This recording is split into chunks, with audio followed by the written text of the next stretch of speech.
I'm Justin Hayek, investment advisor with PI Financial.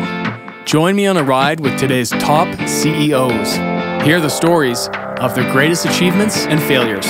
Get the inside on their secrets to investing and the latest on their next big deal.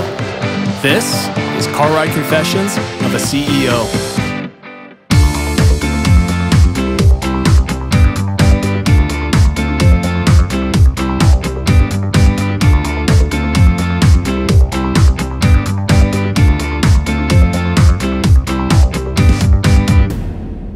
Joining me on today's ride is Gwen Preston, founder and writer of the Resource Maven newsletter. Through her newsletter, Gwen brings her subscribers unique investment opportunities in the resource sector. Since the gold market turned up in early 2016, she has booked 3 takeovers and exited 8 positions for an average profit of 200%. So let's talk a little bit about Resource Maven, your newsletter. Tell us about it. Sure. So Resource Maven is the newsletter that I write weekly. It's about what I'm buying and selling and thinking in the metals and mining space. It's a subscriber-supported newsletter, and that I make sure to mention that because I don't take money from companies. I'm not. Yeah. There's a big spectrum in the newsletter world, and I'm on the end where I'm supported by subscribers, so I'm objective in what I'm saying. It's just about where I see opportunity. I also spend a fair bit of time talking about what's going on with copper, what's going on with zinc, what's going on with bond prices, interest rates, all these things that matter in mining. So what's going on with them and what does it mean for the metals investor? So I want to know, how do you select your stock recommendations? I mean, it starts with the macro picture because you can't have, no stock makes sense unless the macroeconomic background for that stock is supportive, right? So when you're talking about metals, you have to know what you think about gold, what you think it's going to do in the near term, the medium term, the long term. Then you need to have your sort of checklist of what do you demand out of a stock. And there's a lot, but it boils down to a good share structure, because I actually want my shares to gain in value, not just the company to gain in value. Yeah, that's important. It needs to be good people, and I'd say one of the big ways of knowing whether there's good people is, do they have a realistic and very clear plan to create value? Is there a theme that you're investing in right now, like a specific commodity, or if you're looking at a specific commodity, then the cycle of the mine life, like early stage exploration through development through production? What are you liking right now? Yeah, that's a good question. So I think gold is the easiest one to like right now, and I say that because sort of no matter what happens, whether the global economy gets back on track or not, there's reasons to believe that gold is pretty well supported right now, and that we're entering a new gold market. So I like making sure that my portfolio goes across the range. Okay. I just added Sandstorm Gold, right? A royalty company. I chose it out of the others for specific reasons, but it's a low risk leverage play on gold.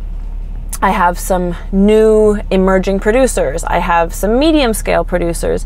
I have some development companies who I think are going to be takeout targets, and I have the exploration stories. So as much as that sounds like I'm just all over the place, but that's actually a specific choice. I want to make sure I have all the stages covered because they all move at different times during a new gold cycle, and they all offer different levels of reward, but with different levels of risk. If you had to put a target price on gold, what would it be? At the end of this year? End of this year. 1,400? In your observation, how has capital flows and information flow changed in the market in the last 10 to 15 years? And what do you think are the pros and cons for the retail investor?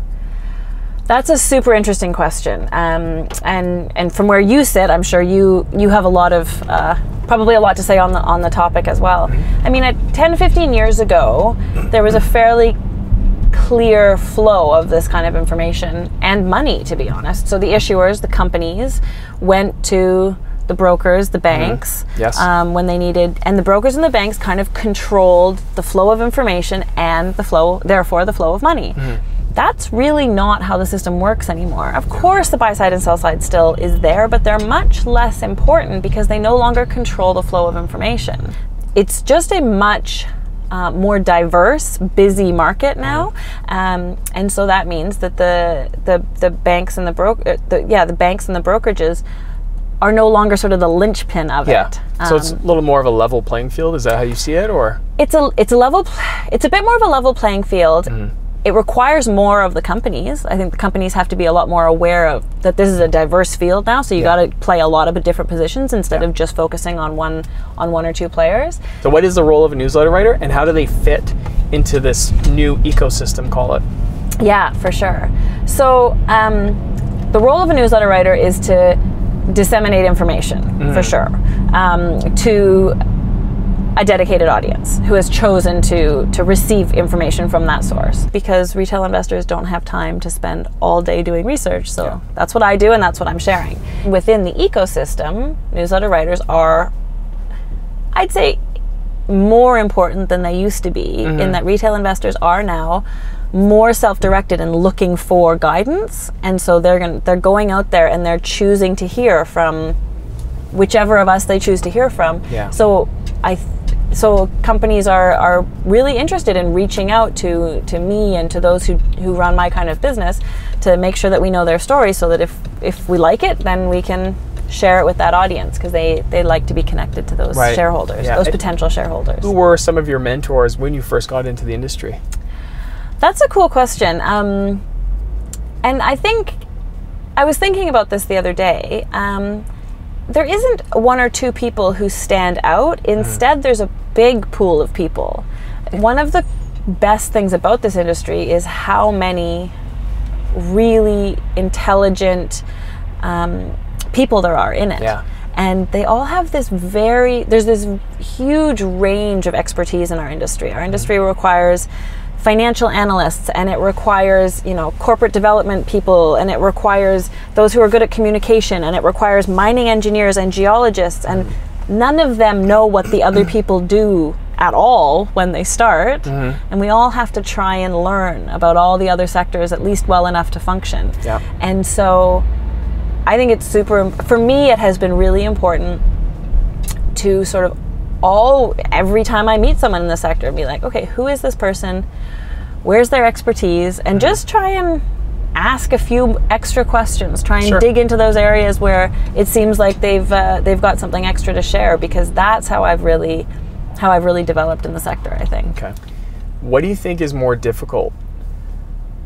Finding like a great buy or a great company to buy, or knowing when the right time to sell that great company?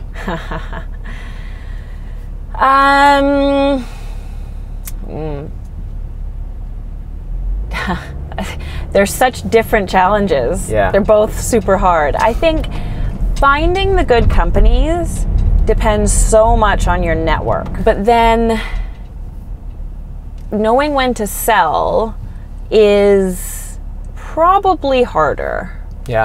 Probably harder, because when you get one that's going well, it sort of feels like it's my due. I worked so hard, I had enough misses, this is my hit, I'm gonna ride this one to the top. They're both tough. What is the best investment you've ever made, and what is the worst investment you ever made, and what did you learn from those two experiences? Let's get the worst one out of the way first.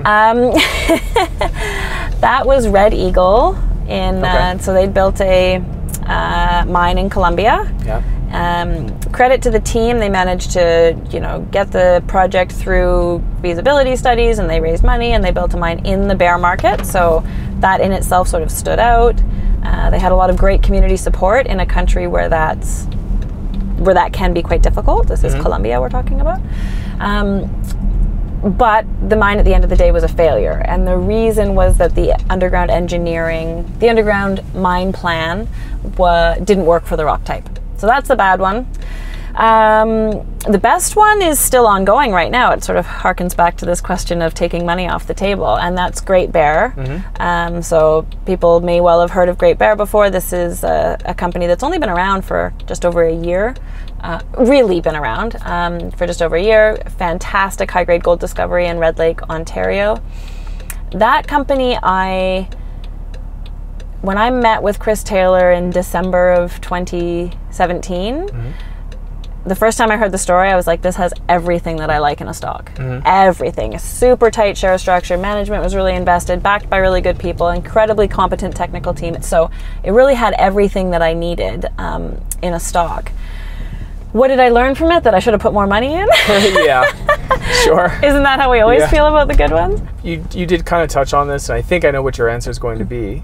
But what would you say is more important to a deal? The people or the project? Oh, the people.